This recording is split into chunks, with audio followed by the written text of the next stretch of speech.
This meeting is being held electronically to protect public health and safety due to the COVID-19 virus and to comply with orders issued by the governor, the Michigan Department of Health and Human Services, and the Washtenaw County Health Department. We intend to conduct this meeting similarly to an in-person meeting. However, please be patient if there are technical issues. Public comment will be via telephone only. To speak during any of the public comment opportunities, please call toll-free 877-853-5247 or 888-788-0099 and enter meeting ID 977-3719-8138. This information is also available on the published agenda in the public notices section of the city website and the broadcast of this meeting on CTN channel 16, AT&T channel 99, and online at www.a2gov.org/watchctn. Colin, could you please call the roll? Commissioner Morrison? Here. Commissioner London? Here. Commissioner Apple? Commissioner Ramaswamy? Here. Commissioner Kraut? Here. And a question, PH, do we have to say where we are? Was that part of the, I know the Board of Commissioners did that. Do you have to say where you are? No. Okay. No, you do not. Commissioner Skylus? Here. Commissioner Borgsdorf? And Commissioner Marson? Here. And we have council members Hayner and Grand, and you have a quorum. Here. Great. Thanks, Colin. Moving on to approval of the agenda, which was included in the packet and sent to you by Kristen. Are there any requests to amend the agenda? Yes, Councilmember Hayner. Thanks. I'd just like to add a little 5-minute note about the Council of the Commons, which is being formed around some resolutions, and PAC has an appointment to that council. So if we could speak to that, I'd appreciate it. Great. Yeah, I think we can include that under item 9, commission business. Sure. Thank you. Yep, when we get to item 9, we will discuss Council of the Commons. So thanks for bringing that to our attention. Any other requests or modifications to the agenda? Seeing none, we'll move on to our first public comment section. As I mentioned at the beginning, speakers are welcome to call in. Each speaker has 3 minutes to speak, and there will be a second public comment section at the end of our PAC meeting. Kristen, do we have any callers? No callers. Okay, thank you. Moving on to approval of the minutes from our October 20th, 2020 PAC meeting. These were included in your packet. Are there any corrections to the minutes or a motion to approve? So moved. Motion by Lauren, I believe. Is there a second? Second. Seconded by Anne. Great. Any discussion? All in favor of approving the minutes, please say aye. Aye. Aye. Aye. Okay, thank you. Moving on to presentations. Our first presentation is an update on Bandemer Barton feasibility study and the Barton pathway. And today we have Hillary joining us, Hillary Hansel joining us as a park planner, and Pete Sanderson from Washtenaw County Parks. So Hillary, I'll turn it over to you to begin. Great, thanks. Hi, everyone. I see Pete's on here. I think he's just going to load the presentation up here in a minute. But this is an update to the Barton-Bandemer pedestrian tunnel feasibility study and also the proposal to pave through Barton Nature Area. So as you may remember, I believe it was about a year ago, we had a public meeting for that. And then the consultant team's been working on the feasibility study kind of since then.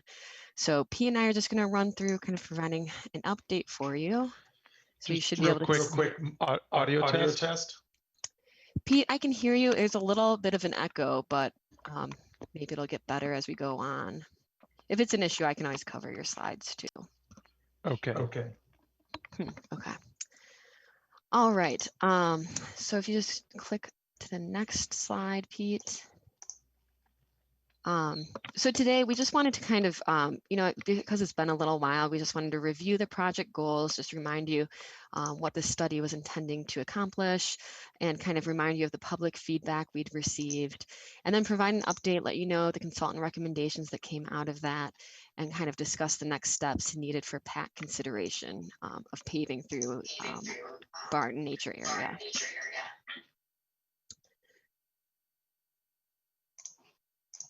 So next slide. So the project goals are really to create a safe and legal connection between Bandemer Park and Barton Nature Area, as well as Huron River Drive. So this will be a really important connection for extending the border-to-border trail through Ann Arbor all the way out to the portions that are being constructed in Dexter currently. And then also it'll help improve non-motorized safety around the North Main Street gateway, which is right now there's just not a really good way to get across there. And then, also looking at alignments to extend the border-to-border trail through Barton Nature Area. And then I'll have Pete go ahead and talk through the border-to-border trail, kind of wider. Okay. Am I still echoing? Oh, you sound better. You're fine. Okay, great. I switched microphones. Okay, so yeah, as Hillary said, I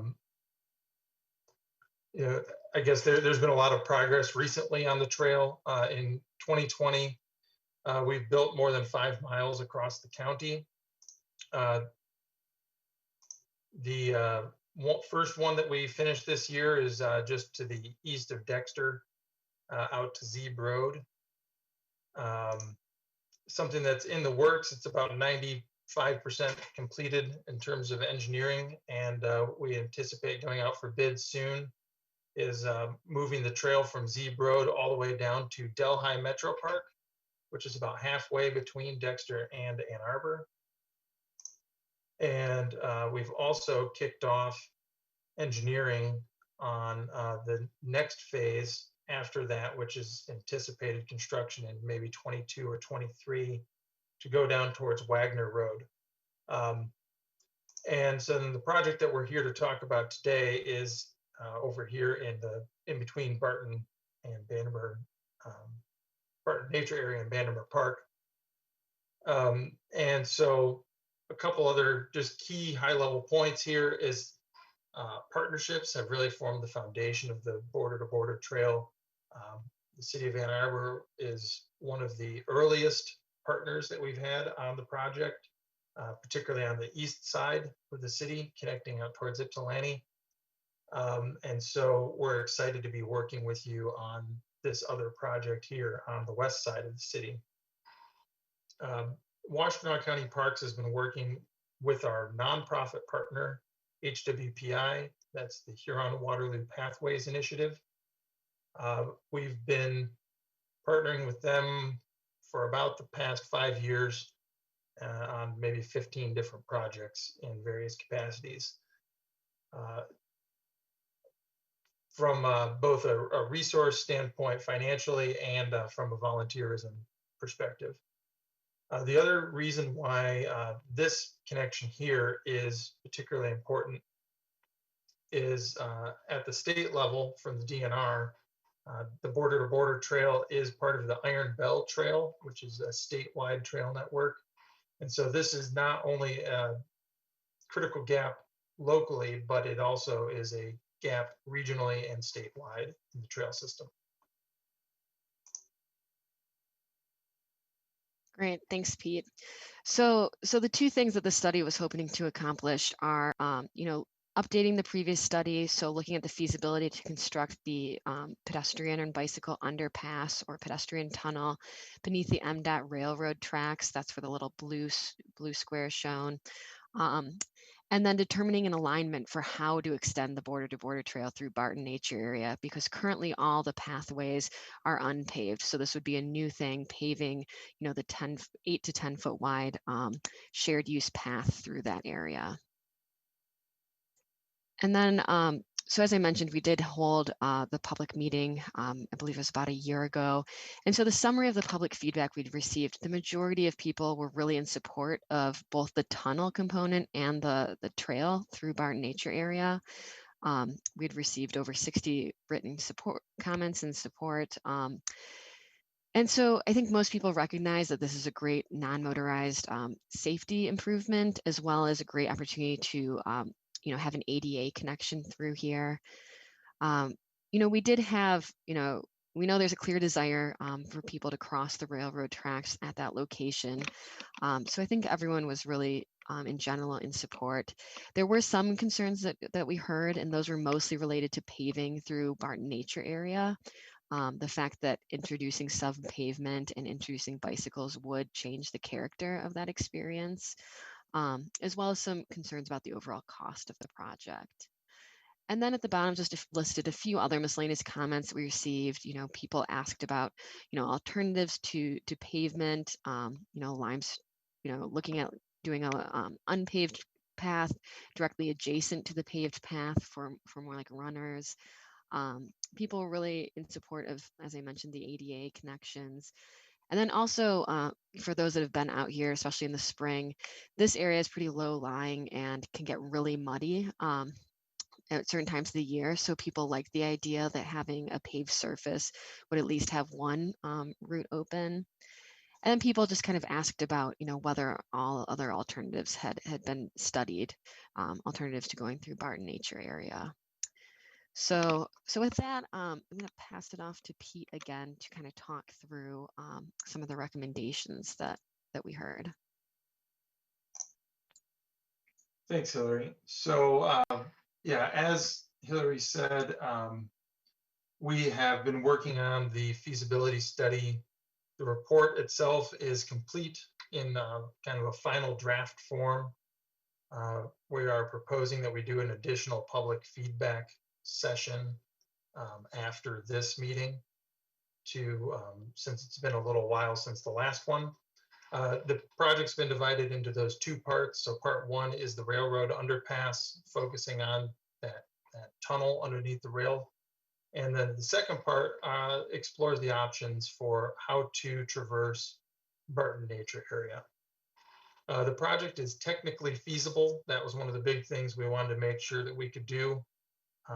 Building an underpass of the rail is obviously a complicated endeavor. And so that was the primary goal of this exercise for part one.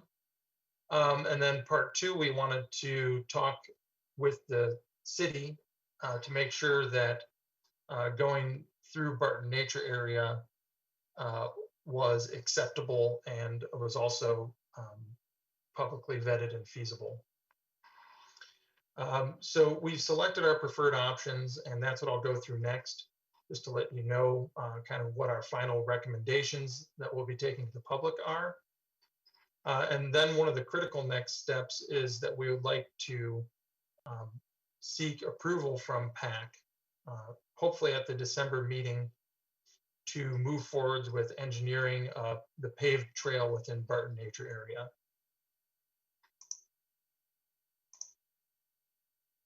And just as a quick reminder, because it was brought up in the previous slide Hillary talked about, what were the alternatives to this? So here on the right side of the screen, you have Bandemer Park, Barton Nature Areas in the center. Huron River Drive comes through this way, and then you have M14 coming across over here. The red is the existing border-to-border trail. On the right side of your screen, we looked at going north and trying to go through Barton Hills. And then that would result in an underpass of the railroad up here near Barton Dam. We ultimately eliminated that for two reasons. One is that the tunnel, well, actually the underpass of the railroad is not at the highest point of desire. there's an obvious desire line between these 2 points here. And so asking people to walk more than a mile out of their way, we weren't sure that it would get as much traffic as the project cost would. It wouldn't get as much traffic as it may, as the other one, as the main desire point. And then also there was some technical considerations for going through the Barton Hills Homeowners Association land this way. The yellow line is what we are basically proposing. So have the tunnel here, this little orange spot, using the 2 existing bridges in purple, and then connecting through the main part of Barton Nature Area. The only other option that is technically feasible, if we do not go through the nature area, would be to roughly parallel Huron River Drive within the road right-of-way or within the parkland. But Bird Hills is, there's a lot of trees there, and it's very steep topography. And so we felt that the environmental impact of that was not worth detailed exploration beyond a visual reconnaissance of the site. So the railroad underpass, the preferred option here, it's pretty zoomed in, but you can see the US 23 M14 overpass here. You have the Huron River, and this bridge right here is the existing Bandemer Park access bridge. So we're basically proposing to keep the pedestrian underpass as far away as possible from the river. They explored 6 different alternative alignments and structural configurations for this. I will, the details are outlined in your packet about all of those various options, but this is the preferred option. It's basically a 16-foot wide precast box culvert. One thing that is important to note is that because of the proximity to the river, seasonal flooding may occur during high water events. That's kind of an engineering detail that would have to be sorted out as the project moves forwards, or if the project moves forwards. But we did think that that was worth bringing up because that will require some further discussion at some point.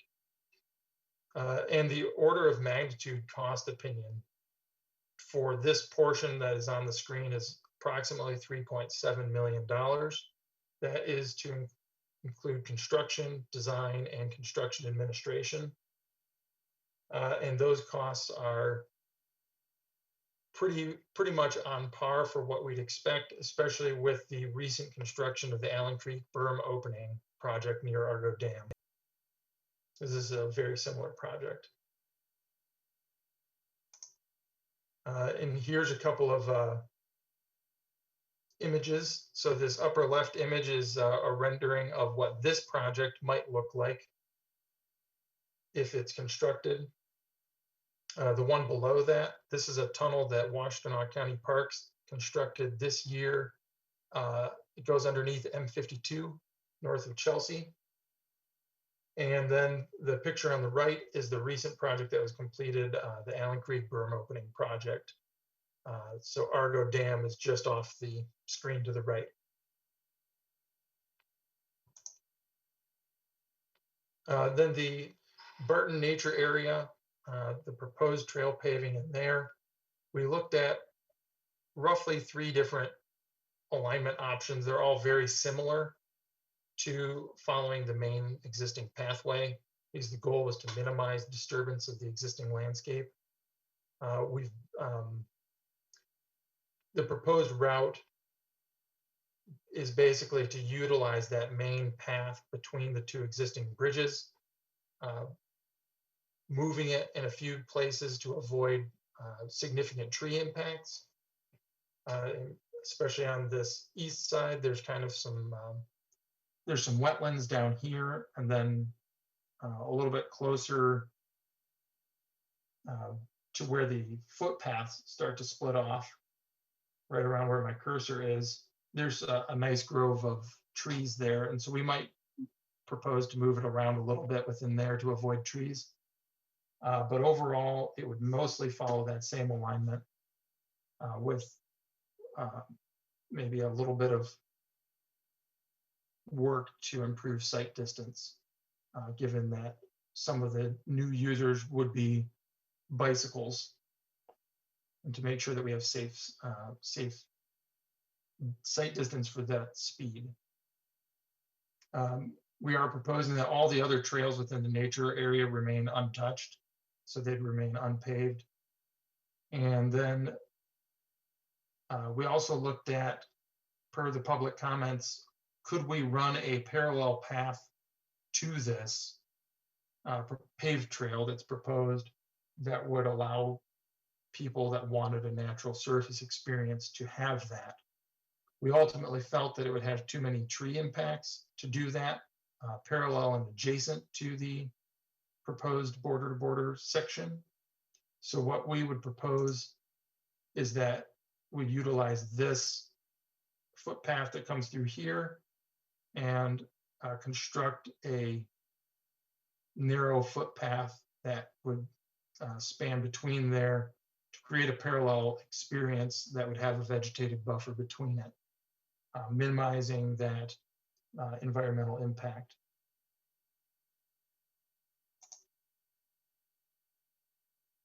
Hillary already covered some of the main considerations here, but I think at the top of the list is providing universal access through the nature area, providing an opportunity for everyone to get out and experience the Ann Arbor Parks and Natural Areas system, whereas right now this area is not accessible. It would improve access for all users, including those with strollers or in wheelchairs, bicycles. Pretty much anyone at all times of year would be able to use the system. You can see this photo here is of the main trail, and some of the plants on the sides, or at least a lot of the plants on the sides, are invasive species such as buckthorns or honeysuckles. So by widening this trail out a little bit, we would be removing some of those invasive species. We have been in consultation with City Nap to inform our trail alignment decisions and to try and mitigate our impacts. If the project is approved to proceed, we will absolutely continue working with both park staff and natural areas preservation staff on the final alignment details. And then I think it's worth showing a slide here about what it can look like to bring a paved trail through a nature area. These photos are from Dexter Huron Metro Park, and this is the border-to-border trail that was built in, I think it was 2012 is when this section was constructed. So you can see it can be done in a pretty minimally invasive way when we are able to write those specifications the way that we need to, and when we're coordinating closely with natural areas staff. And I'll turn it over to Hillary here. Yeah, thanks, Pete. So the next steps are really, we're going to kind of do a similar update to the public. So we've scheduled a public meeting for December 2nd, 7 p.m., just a virtual online one, to provide this update again, give the public another opportunity to comment. And then we'll report back to you the outcome of that meeting at the next PAC meeting in December. And so that would be a time where we could discuss the possibility of, approving the border-to-border trail paving through Barton Nature Area at that time. And then, once we have that next step, we have that approval, we would, discuss funding, funding sources, partnerships, apply for grants, and then initiate the kind of next final engineering level. We don't anticipate the tunnel construction would start any earlier than maybe 2023. That's mostly due to the high level of review and coordination with the railroad that it takes. But we would expect that the paving through Barton-Bandemer area could occur before then. So that's kind of where we're at with the project. Just wanted to provide an update to everyone and happy to answer any questions that you may have. Great, thank you, Hillary and Pete. So keeping in mind that there's no decision impact today, we'll discuss this again in December. Does anyone have any questions or comments on what's been presented?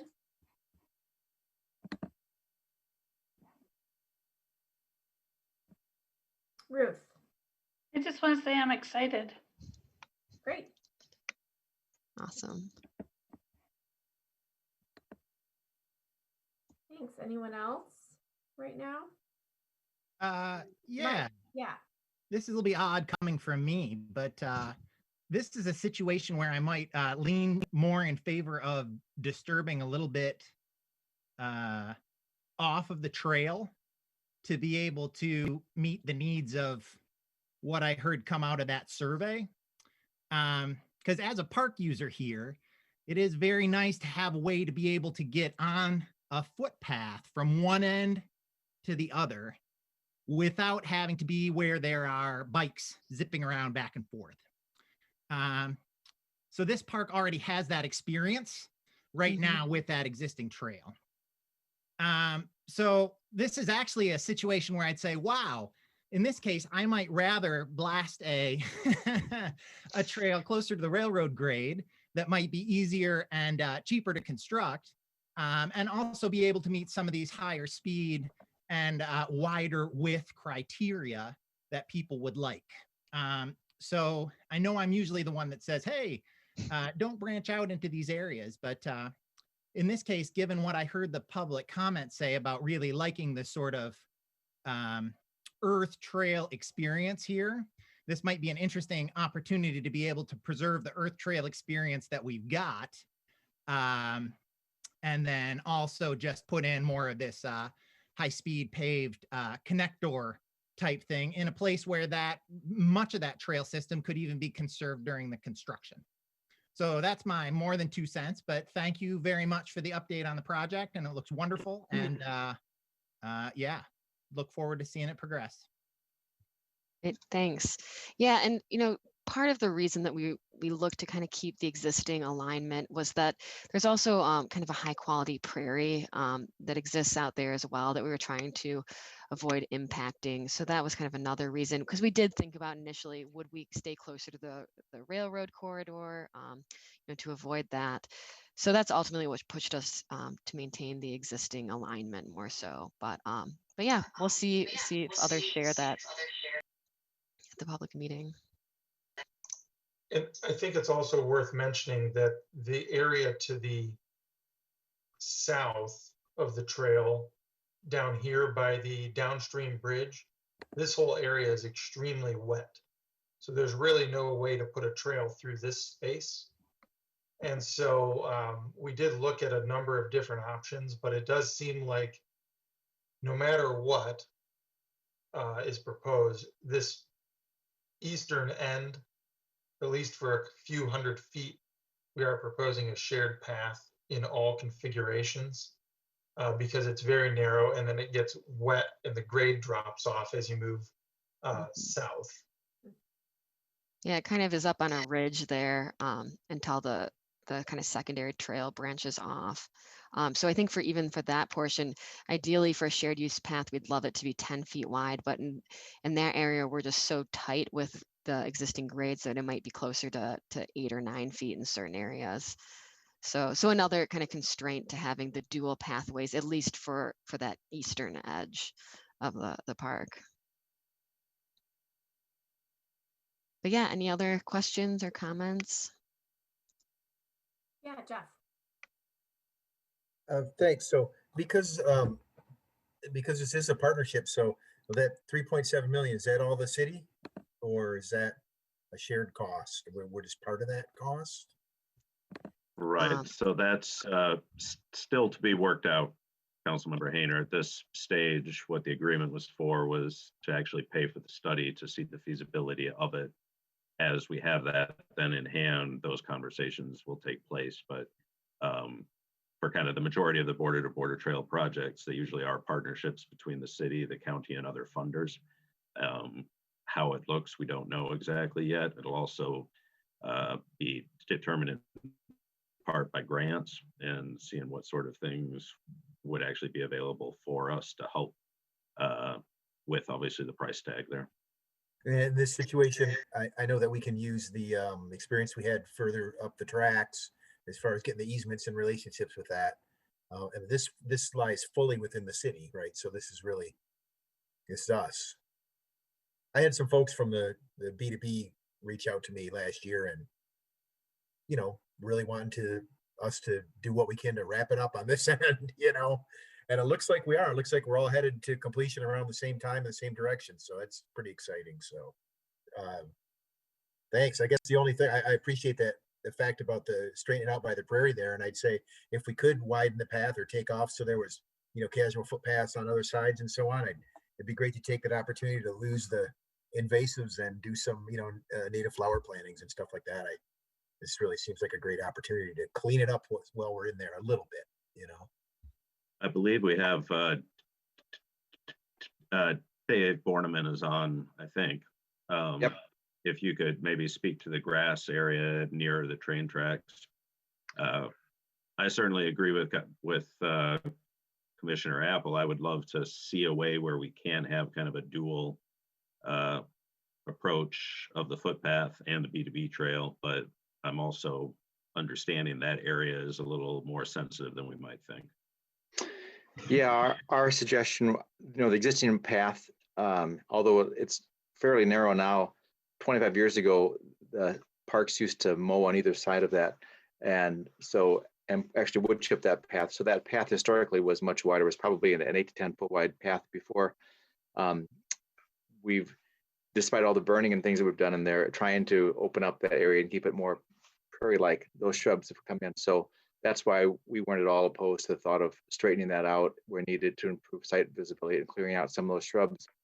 And because that area is already pretty well disturbed all along the path, and there's no real significant trees on either side of it, except for a couple of pinch points, we thought it would make more sense and be less impacting to go on the trail rather than to go through the prairie that basically runs along the railroad tracks. I do like the idea of trying to separate different users. And one idea that I'll just throw out there as I'm brainstorming here, you're right about not being able to get through the south end of that park. It could be that as soon as you get across the bridge, if we were to build a boardwalk, some steps down into the wet area and a boardwalk, we might be able to create an alternative route for hikers to stay along the river and connect with the existing paths out there and minimize any of the impacts between the two users. I knew there was a reason I asked you to this meeting, Dave. There you go. Thank you. I guess the only recognition there would be that it can be, that might be the soft route in the spring, Oh Yeah. Yeah, it'd have to be a boardwalk, I think. Sure. Well, and I guess that's the other sort of note of caution for running the trail along that existing path is, how many yards, hundreds of yards of wood chips have been brought in and put on that path. So it might be kind of a construction feat just to get rid of that organic material that looks like a berm right now, but probably won't be very good to be able to build a path on, or particularly yeah. So I just put it out there just because it seems like from a construction angle, it might kind of be more than you bargained for to be able to build on top of that thing. But maybe you can speak to how much mulch is out there over the years, Dave. Yeah, there hasn't been much put out there in the last 15 years. This was something that was done historically. I think before NAP came along, when there was no one else looking over that area, then park maintenance would go in and would chip it and mow the edges. Once NAP came along, after a few years, I think they were happy to say, great, that's a natural area. You guys take care of it. And we stopped wood chipping it. So I don't think it's had wood chips for 15 to 20 years. And if I might jump in on that, we would propose that prior to finalizing everything, we would do geotechnical investigations out there with hand augers, so we would understand how many feet of wood chips we are getting into to make sure that it's technically feasible to do. The other thing I wanted to mention to Councilmember Hayner's point about funding is Washtenaw County Parks. This is a high priority for us. And it is also a high priority for our nonprofit partner here on Waterloo Pathways Initiative. So as Colin said, I would hope that there's a way that we can all figure out how to work together to fund that tunnel portion, because it is it's a challenging project, and I know that funding was one of the big barriers to this back when it was originally proposed back in the mid 2000s. And my understanding is that's the reason it didn't happen. So we hope that with some sort of grant funding and partnership between 3 different agencies, we can make it happen this time.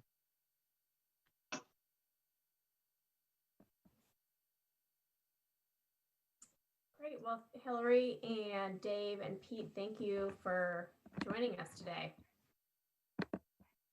You're welcome. Thank you. Great. Our next presentation is an update from Leslie Science and Nature Center. So we have Patty McCall from Tetra Tech joining us, as well as Susan Westoff from Leslie Science and Nature Center. So welcome to both of you. And Susan, I'll let you begin whenever you're ready. I think actually Patty's beginning. Oh, Patty, welcome, okay. everybody. It's nice to see you. Thanks for having us. Hey everyone, let me just see if I can share a PowerPoint here.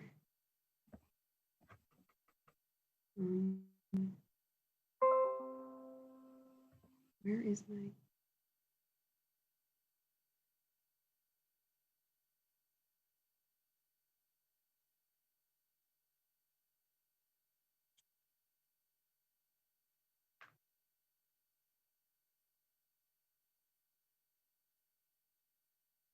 All right, can you all see that? We can. Yep. Okay. All right. So thanks for giving us the opportunity to give you an update on our investigation out there at Leslie Science. I'm not going to give a lot of background detail, but I do want to give a little bit as it pertains to the updates I'm going to give you today. I'll talk a little bit about an excavation we had out there, give you an update on the arsenic, and then the vapor intrusion issues out at the DTE Energy House, and then the remaining work that we have.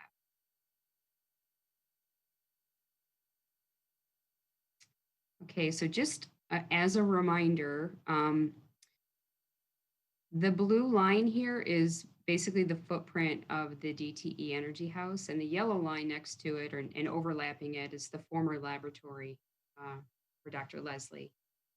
We just have superimposed some images onto current aerial here.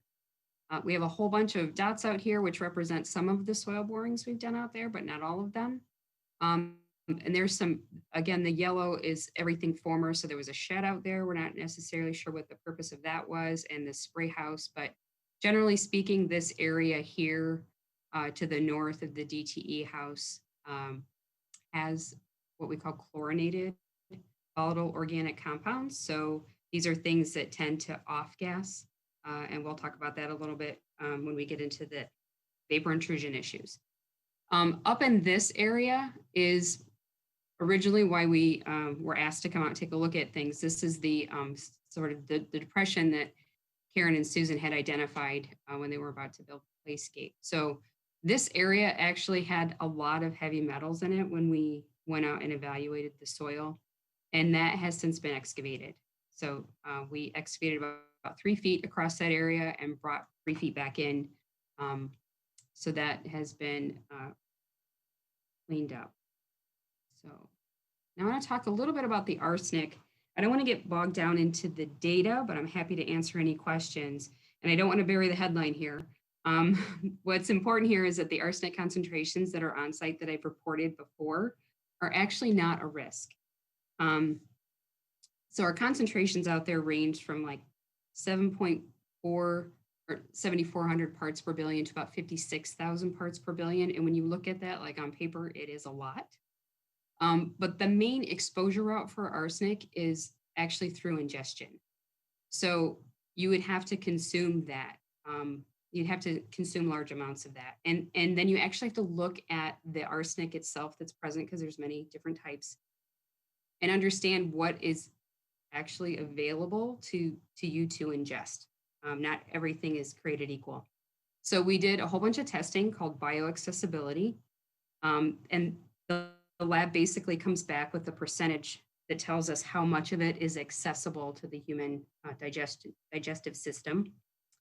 And then we put those numbers through a whole bunch of risk scenarios and calculations.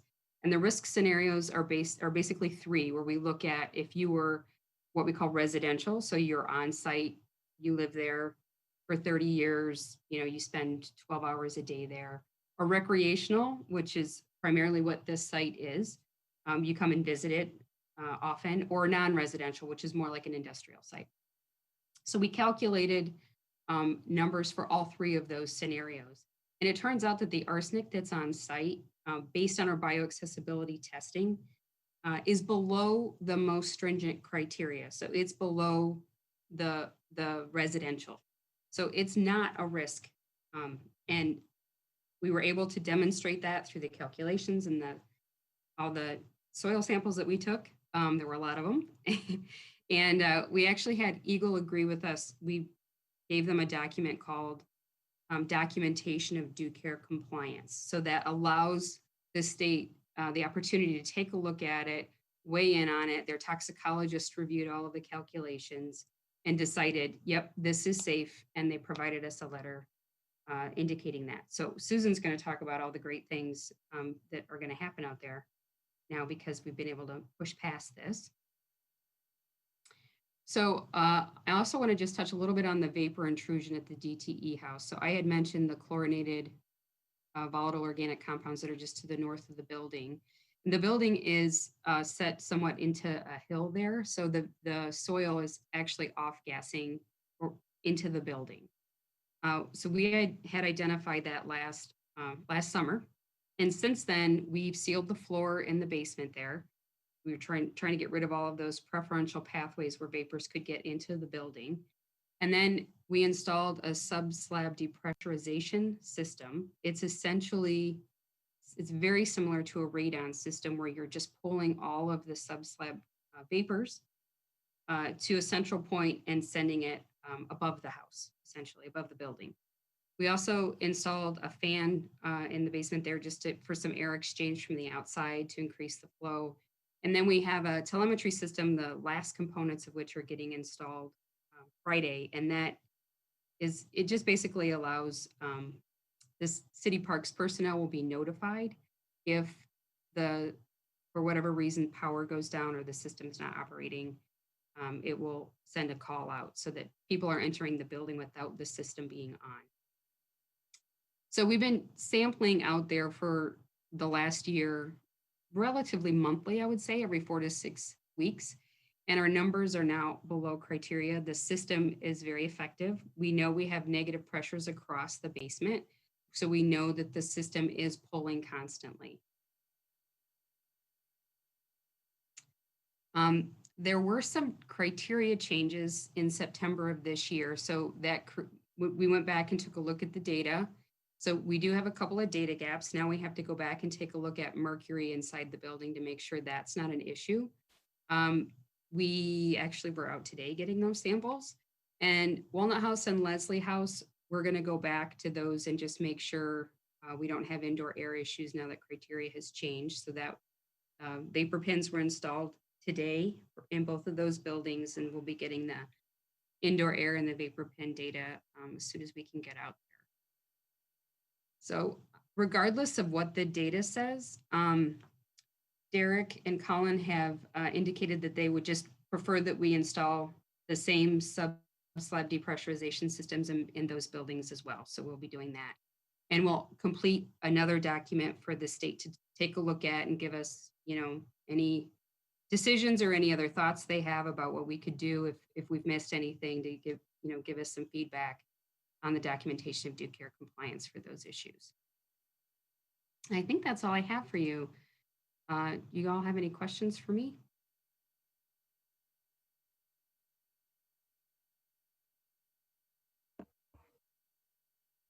Any questions for Patty before we let Susan speak to her part? Maybe I have a question just to clarify for everyone. So the results that we have, if we weren't in the middle of the pandemic, we would basically be able to use the site outside as we have in the past typically, correct? That is correct. Yep. And I believe the board for Leslie Science Nature Center is aware of that too. So Yes, so the board actually received that information and voted in September to return to the site. So we are thrilled. It's been 17 months, and in October, we actually welcomed people back even with the pandemic and ran a beloved program called Animal Haunts. Everyone was able to come with their individual families and stay physically, socially distanced, but have a really great, engaging program. And it was wonderful to be back on site. Completely outside. We're not utilizing any buildings right now. Mhm. So if it's okay, Paige, can I?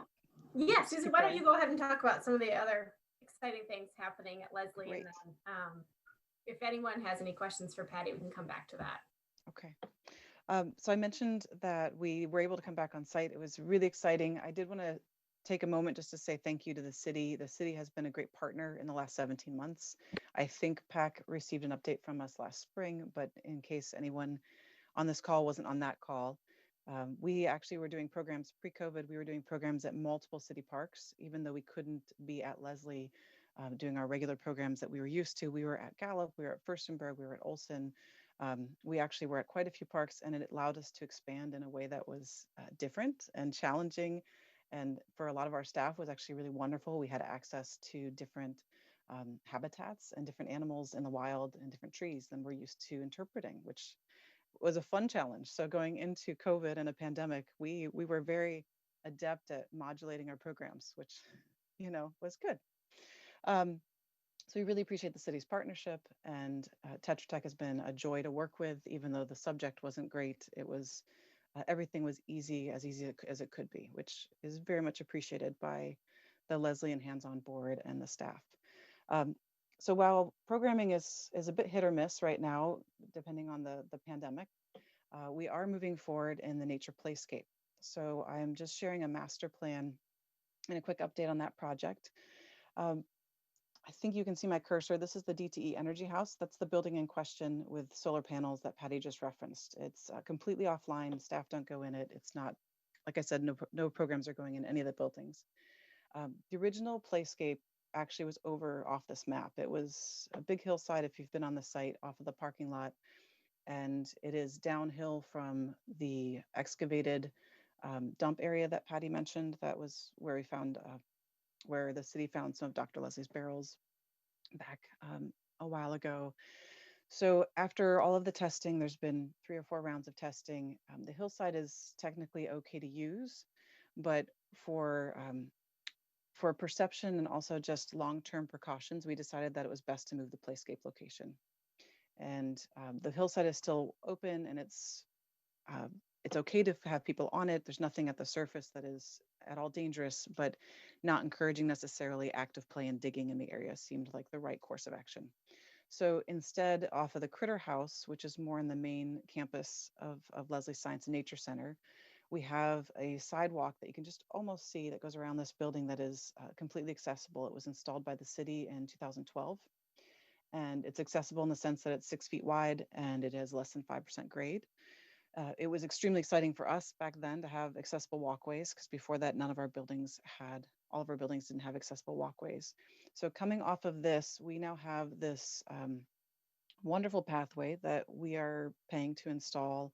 It zigzags across the hillside up from the Critter House to the area that was cleared for the excavation about a year ago, actually, and goes across the hillside over here where we are actually going to be installing our nature playscape.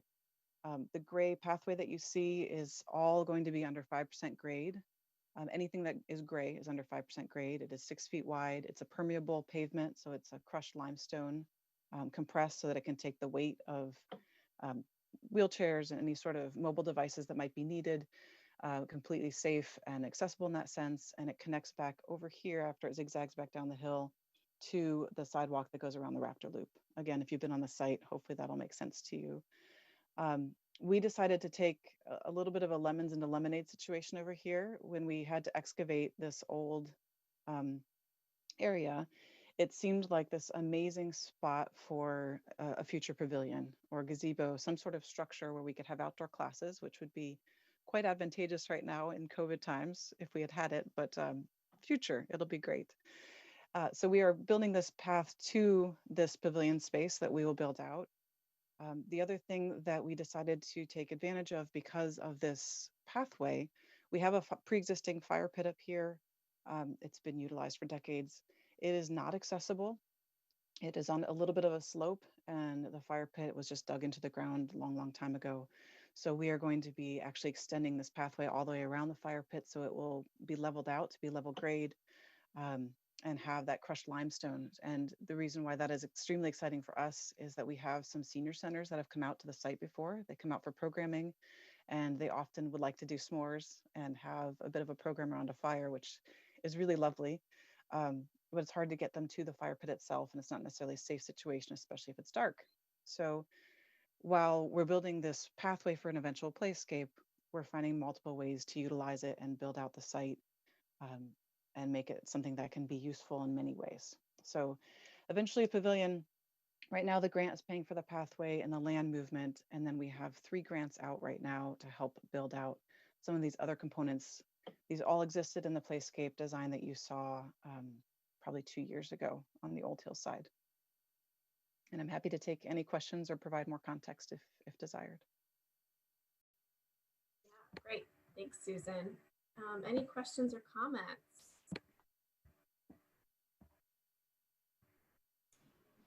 Lauren, yeah. I have a quick one. It looks beautiful, and I can't wait to see all of these different elements come together. Do you know what the approximate timing will be to complete each of these elements together?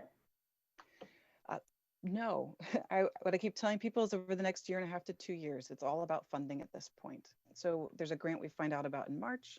There's another one we find out about in May, and then one that we might find out about this December in 2 months. So we continue to write grants, talk to donors, and seek funding. We also are talking to Eagle Scouts and looking at some community builds. So as part of this, because it's a nature playscape, it's about using natural materials. So log huts and twig huts are part of a nature playscape. Having a loose parts with tree cookies and branches where you can build is part of a nature playscape. So there are a couple of Eagle Scouts that might have projects this spring as well. And Susan, just to clarify, the pathway is the first part of the project, and then the playscape will be the second part. Correct. So the grant that we currently have is just paying for the pathway and the land movement that preps all of the areas for the eventual builds. Mm-hmm. And that is all happening right now. It'll be done by December. That's great. It's exciting. Very exciting. Other questions or comments for Susan or for Patty? Or Colin, anything that you want to add to this? Because I know you've been working closely with Susan on this, and Patty as well. No, I would echo what Susan said. It's been very good to work with Patty. She feels more or less like a staff member now. There's been an awful lot of work done on this site. It has been heavily tested, and I think we feel very good about all of the information that we have in hand now. And I hope just, as the pandemic eventually recedes and other things come back to normal, that the site will be improved from how it was, honestly. And I think for all of the playground elements, that's something that I'll continue to speak to Susan about and kind of understand where they are with those. And if there's a way for the city to help, we certainly will.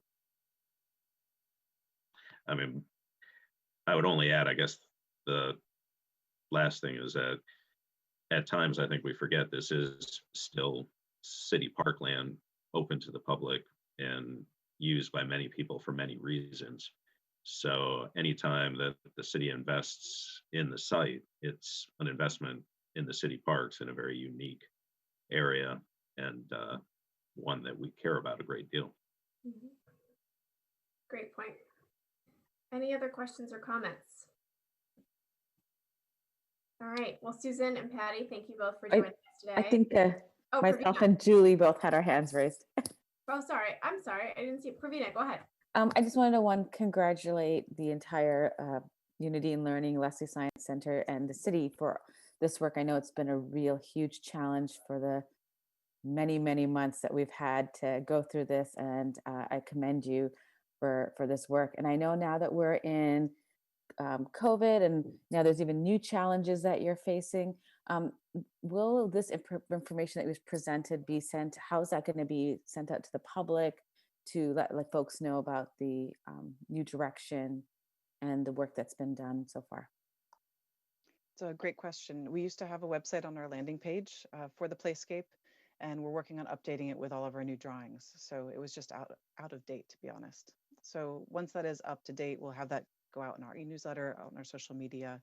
There are some signs on the property. They all blew away this last weekend with the winds that we had. So we'll reestablish those to make sure that anyone on site knows what's going on as well, because we have talked to the neighbors in the past, but this is obviously 2 years later now that we're finally doing the build. It's a great question. Thank you. There has also been conversation about perhaps using Earth Day, if that comes back to Leslie Science Center, using that as an opportunity just to teach and to share with the public the work that has been done and kind of how you bring a site either into compliance or what things you can do just to make it safe again. I mean, it's a good story at the end, and it's one we can use to inform others, hopefully. I appreciate that, Colin. If I can add, there are some people who worked as volunteers on this project, our legal counsel for one, who had a particular interest in helping interpret the Industrial Revolution and what happened on that property, how it was used, how it's used now, and what Dr. Leslie he didn't do anything wrong. He did what was normal for the time. So we can all learn through history and learn now, and all of us can continue to try and do better with our choices, right? So there's a great interpretation story that can be told. And I know, Colin, you and I have talked about how can we tell that permanently on the site in some way that is thoughtful and not obtrusive. Right. Yep. And there's potentially a STEM education portion from the chemistry side of it, right? To learn about what are the dangers of these chemicals. I'll talk to Patty for a while. She has lots to teach us. And Julie, did you have a comment? Just a comment that I really appreciate the intergenerational aspects to these plans, because I feel like a lot of times we're thinking about just maybe the younger members of our community, but that it goes all the way through. And I know for my own child, having the parks when there was warmer weather were places that you could bike and set up your hammock with friends was really essential to her mental health. So I love that you think about seniors, and I'm imagining that it may place you in a more competitive place for funding, that it's so intergenerational as well. So maybe as we look at some of the aging in place and some of the initiatives that are coming through the city, there might be some opportunities for synergy there as well. Thank you. I appreciate that. Any other comments or questions? Pravina, is your hand, did you have something else, or that's just from before? Okay. All right. Mike, yeah. I really appreciate the gravel paths back there and the way that softens up the user experience to be able to make it wilder and wilder while we all get back to those woods that we love so much. So that's a really nice touch. And I think it's going to be great to see that take shape out there with all the various elements. And Patty, I know the Environmental Commission is going to want to hear that. So Colin, is there a way that can get saved in the minutes, that presentation, that could get shared with them? Yes. I can certainly get the presentation from Patty, and we can have a conversation about how to provide it to the Environmental Commission best. I'm happy to send it over there to them too. But and I'd be happy to present to them as well. I gave a brief update, and I don't think I presented this to the Environmental Commission before, so I could, give a broader scope of what we've done out there. Then I'll talk to our chair on the Environmental Commission. And have you talked to Stephen Brown before? Mm-hmm. Yeah. Yeah. So he can figure out whether how he wants to do that. Perfect. Okay, that's great. Okay, well, Susan and Patty, thanks again for joining us today and giving us all the Thank good you. news. Thank you. Bye. Moving along in our agenda, to item 7, reports. Colin, you have a report for us. Yeah, so to move on from the good news to the pandemic update, which seems to be mostly what my manager updates have been recently.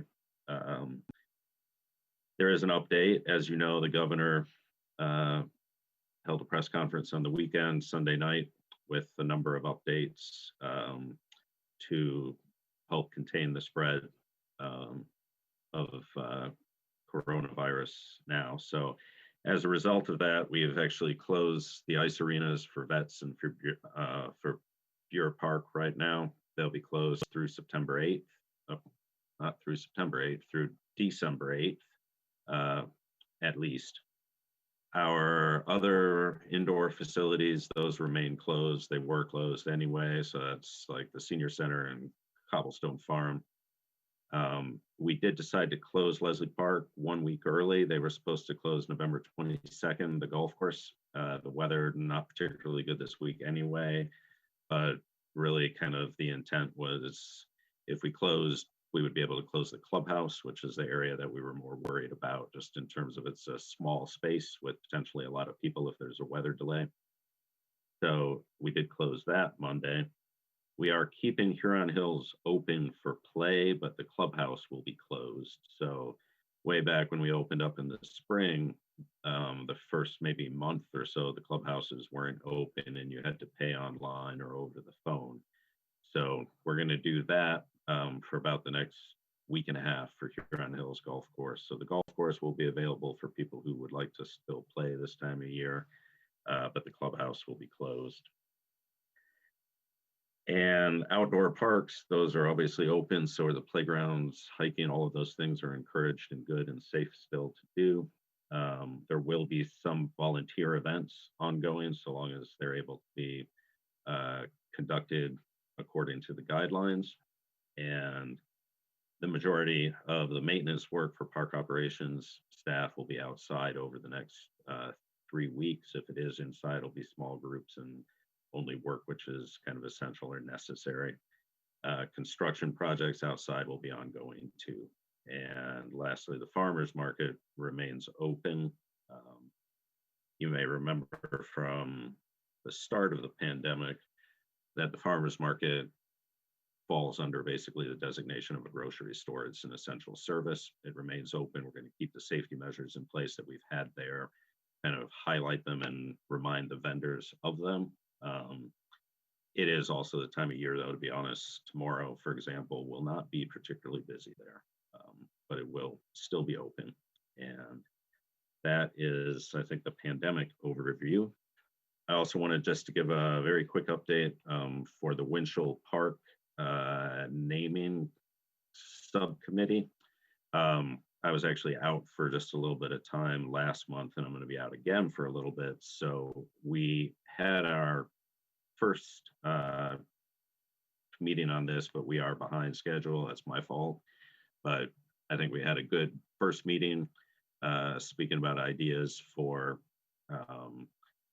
opportunities to rename the park. I think with kind of like a focus on people with Ann Arbor ties. So that will be ongoing, but probably not until we get into December a bit here. And that's everything I have. Great, thanks, Colin. Yep. Any questions or comments about Colin's report? Rachel.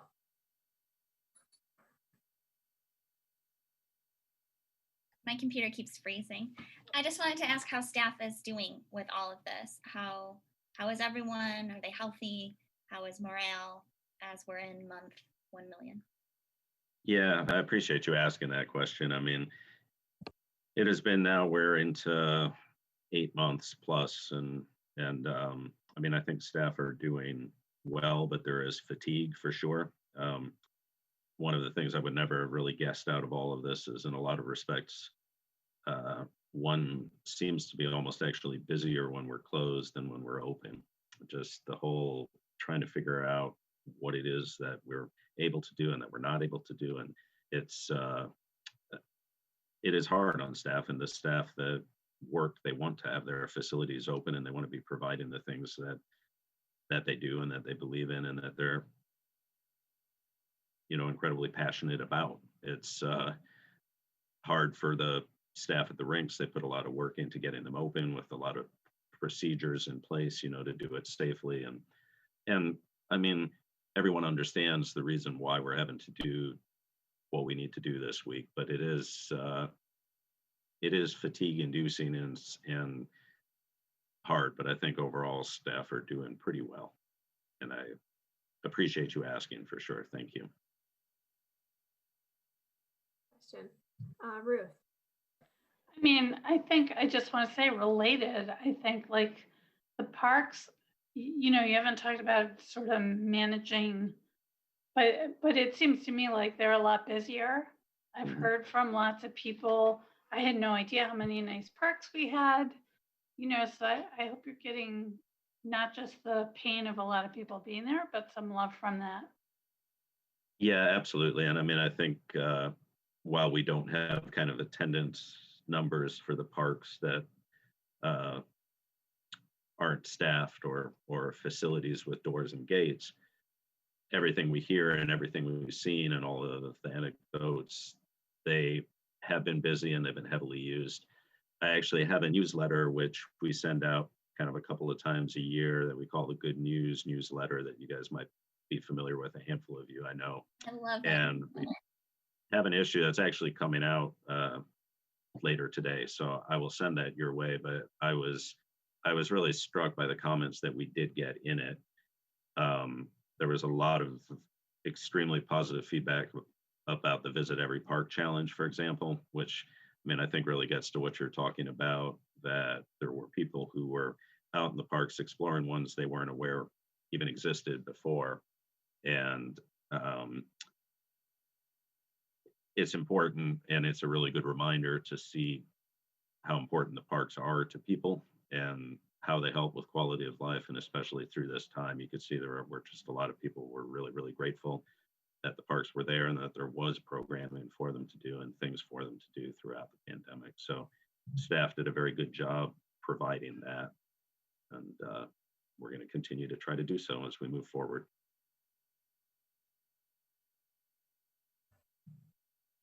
Any other comments or questions? Okay. Well, thank you, Colin. Thank you. And thanks to all your staff. We don't have any new business today, so item 9, commission proposed business. I'd like to invite Councilmember Hayner to bring up the Committee of the Commons topic. Thanks. There's this Council of the Commons, which is a group that's formed to help move the community commons on the center of the city block, to help move that forward. And it asks for various appointees from boards and also from the general public and some of the nonprofits that are associated with it. And anyway, PAC has a seat on that if it would choose to exercise that. And so I just want to throw it out there that someone could, if we want to have a conversation about it or however we want to go about doing it, that someone is welcome to and really wanted to sit on that Council of the Commons.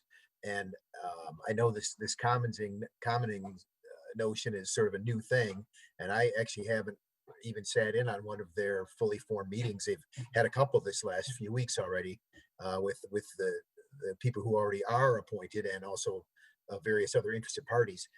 It's going to be a curious situation. I myself and new council member Briggs are the 2 city council reps that are appointed to it. And so you'd be serving with us and a couple folks each from the Library Green Conservancy and another commonings group that's formed up to help drive this process, and a PAC rep, and also a planning commission rep also. So it's it's just an opportunity for somebody if they want to get a little service in. It looks like we're going to be meeting. Well, I got an invite to one today at 6 p.m., which makes for a long meeting. I actually have a work thing after, but so I'm going to try and make it today, even though it's not an official meeting. Then we're going to decide on when we meet and what works for everybody in the group. And it's just to help move the body forward. So I'm happy to entertain anyone's suggestions as who would like to serve on if someone would like to serve on that. I'd love to have you. It's just that simple. The decision has to be made by, well, we've asked to do it by the last council meeting, which I believe is the 21st of December. So we have another several weeks to decide. So if anybody, has an interest in that, just let myself or I guess it would let me know, and I'll pass it on to council, and we'll assign it by resolution. So just I'd open up the floor to that if anybody has any comments. Okay, great. Any comments or questions right now? If there's someone, of course, who's interested in volunteering right now, feel free, but don't feel pressure right now. There is time to think about it, discuss it, ask questions, consider the time commitment, everything like that. But I have no real sense of what the meeting and time commitment is going to be. Like I say, they've been meeting every week, but I doubt that it will be that kind of situation when it's fully formed. I think there'll be a monthly meeting of the body, like there is with other meetings, and then there may be intermittent ones moving forward. This whole commons idea is that anybody who shows up gets a say in it too. So it's kind of a different sort of situation we have here. So it's gonna be a little sorting out at the start, but I'm looking forward to learning about it. And there's some folks who are involved in this process that have some great presentations I can share about what is a commons movement and what's going on all over the world about it. And so if that would help anyone decide if they were interested, I'd be happy to share that too. Is there an end date for this group? Do you know? I'm sorry? Is there an end date or a date when a final recommendation is due? No, this is really, you mean for who PAC would move to serve?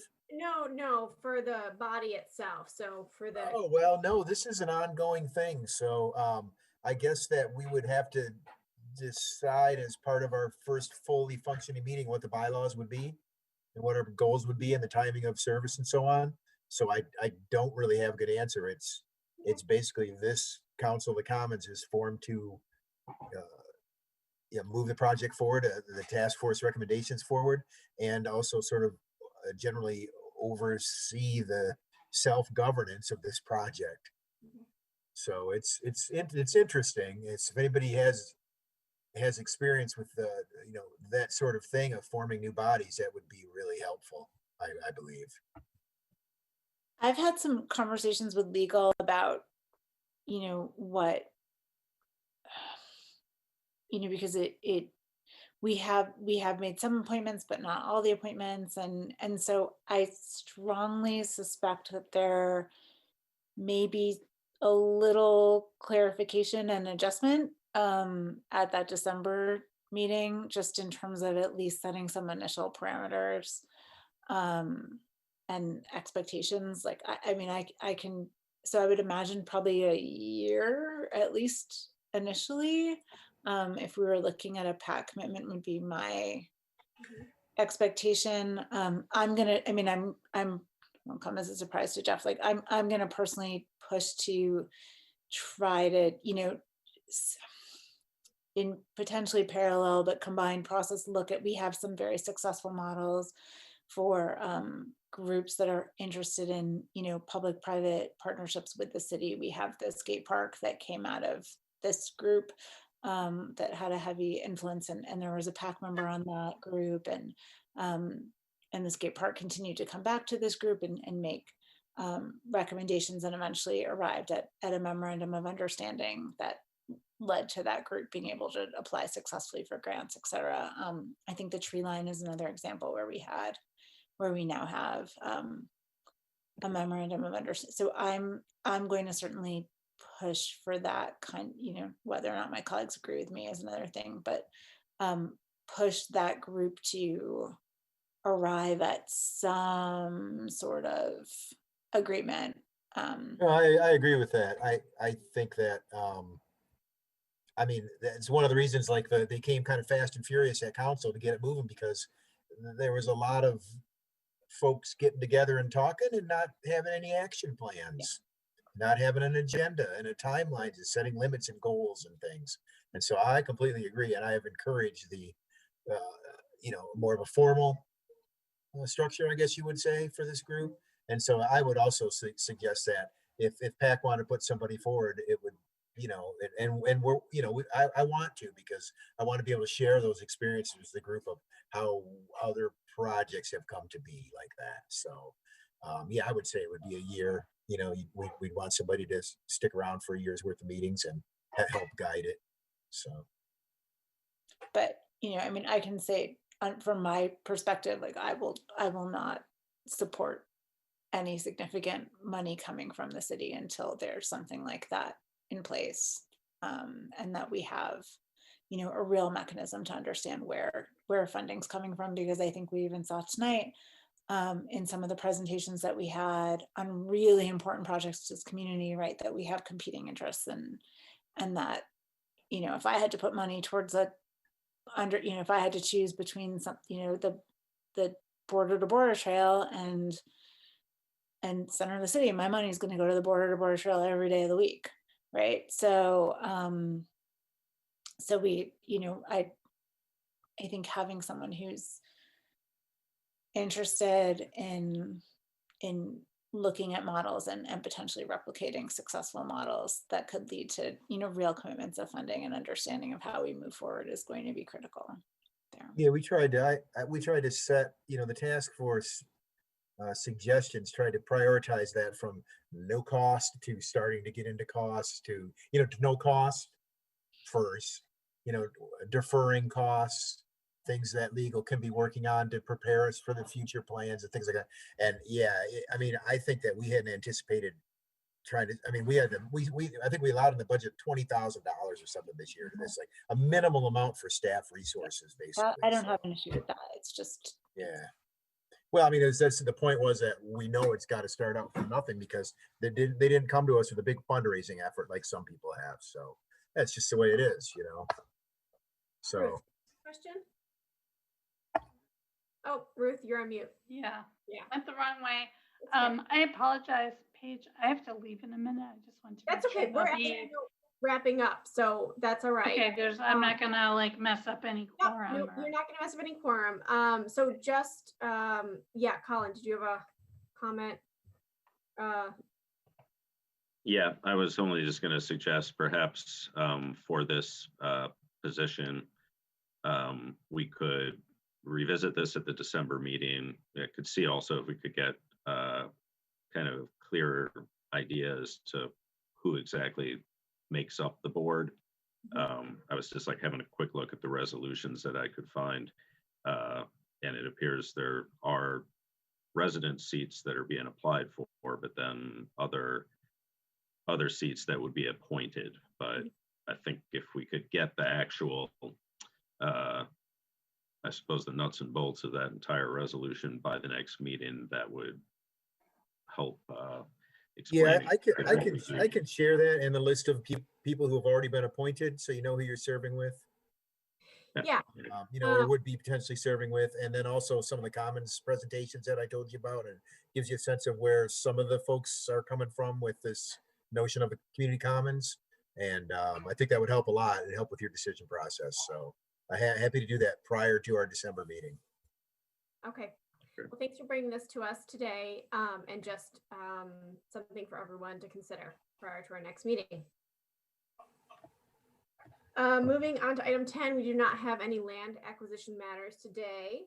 So item 11, second public comment. Kristen, do we have any callers for public comment?